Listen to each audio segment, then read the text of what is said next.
जैसा कि आप इस सीरीज को देखे होंगे जिसमें मैंने इमरजेंसी फंड के बारे में बताया कि इमरजेंसी फंड क्या होता है, इमरजेंसी फंड के बेनिफिट क्या हैं। तो आप अगर इस सीरीज को नहीं देखे हैं तो जाकर पहले इसे देख सकते हैं। और आज की इस वीडियो में हम सभी जानेंगे कि आपका अगर इमरजेंसी फंड बनकर तैयार हो जाए या हो गया हो तो उसे किस जगह पर रखें जिससे कि आपको कुछ रिटर्न्स भी आते रहें, क्योंकि हमें इन्फ्लेशन रेट को भी तो कंसीडर करना है। तो चलिए आज की डे 13 सीरीज को कंटिन्यू करते हैं। तो आप अपनी 25,000 की सैलरी में से देखा कि मैं कितने अपने जरूरी खर्चों पर पैसा खर्च करता हूँ, तो उसे आप जोड़ लिए। जोड़ने के बाद आपने देखा कि मंथली जरूरत के खर्चे 12,500 हैं, तो 6 मंथ के इमरजेंसी फंड 75,000 होगा। तो अभी 6 मंथ के इमरजेंसी फंड को कितना कितना और कहाँ रखा जाए, तो इसके लिए आप 10-20-70 रूल को फॉलो कर सकते हैं।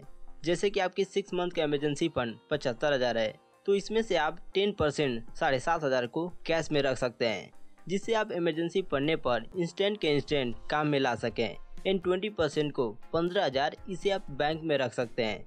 एंड 70% का 52,500 इसको आप लिक्विड म्यूचुअल फंड में रख सकते हैं। अब लिक्विड म्यूचुअल फंड क्या होता है?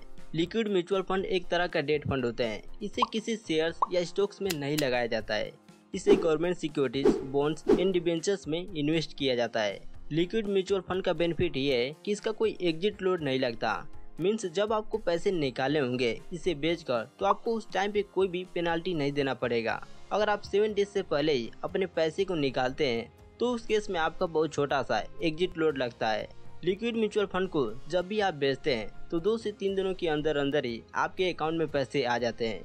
तो उस टाइम पे आप क्या कर सकते हैं कि अगर आपको इंस्टेंट पैसे चाहिए हो तो आप अपने क्रेडिट कार्ड का यूज कर सकते हैं, और जैसे ही आपके अकाउंट में लिक्विड म्यूचुअल फंड के पैसे आ जाते हैं तो उससे आप क्रेडिट कार्ड का लोन बिना ज़्यादा देरी किए चुका सकते हैं।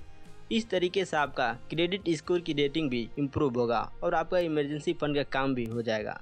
लिक्विड म्यूचुअल फंड में आपको ज़्यादा तो नहीं लेकिन एवरेज जितना ही रिटर्न्स मिलता है। इससे ये होता है कि आपके पैसे को कम से कम इन्फ्लेशन तो नहीं खाता है, और क्योंकि ये एक इमरजेंसी फंड है इसलिए इसे हमें रिस्क पे नहीं रखना है।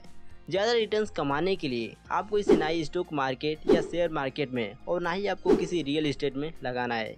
किसी भी तरह के रिस्क में इसे नहीं लगाना है, क्योंकि अगर मार्केट में जब भी कभी डाउन टर्न आया तो इसकी वैल्यू गिर सकती है, और इसे आपको वेकेशन या कोई लग्जरियस चीज़ों को खरीदने में भी स्पेंड नहीं करना है। इसे आपको सिर्फ इमरजेंसी के टाइम में ही खर्च करना है। जब भी आपके पास कोई और ऑप्शंस न हो इमरजेंसी सिचुएशन को हैंडल करने के लिए, तो आप उस टाइम पे इसे खर्च करें और फिर अगेन 6 मंथ का इमरजेंसी फंड बनाने में लग जाएं।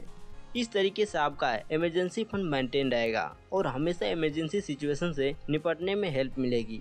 कुछ कॉमन मिस्टेक्स जिसकी वजह से इमरजेंसी फंड बनाना मुश्किल होता है।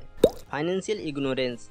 बहुत से लोगों को ये नहीं पता होता कि इमरजेंसी फंड क्या होता है और इसका इम्पोर्टेंस क्या है, इसलिए उन्हें इमरजेंसी फंड बनाने की ज़रूरत समझ में नहीं आती। Short term thinking. कुछ लोग शॉर्ट टर्म के लिए सोचते हैं और फ्यूचर की प्लानिंग नहीं करते। इससे उन्हें इमरजेंसी फंड की ज़रूरत का एहसास नहीं होता, क्योंकि वो सिर्फ प्रेजेंट सिचुएशन पर फोकस करते हैं। Over confidence. कुछ लोगों को लगता है कि उनके पास कभी कोई मुश्किल वक्त नहीं आएगा, या फिर वो दूसरे तरीकों से अपनी मदद कर लेंगे अगर कुछ बुरा हो भी जाए तो। इस ओवर कॉन्फिडेंस की वजह से वो इमरजेंसी फंड बनाने में लेजी हो जाते हैं। प्रोक्रेस्टिनेशन।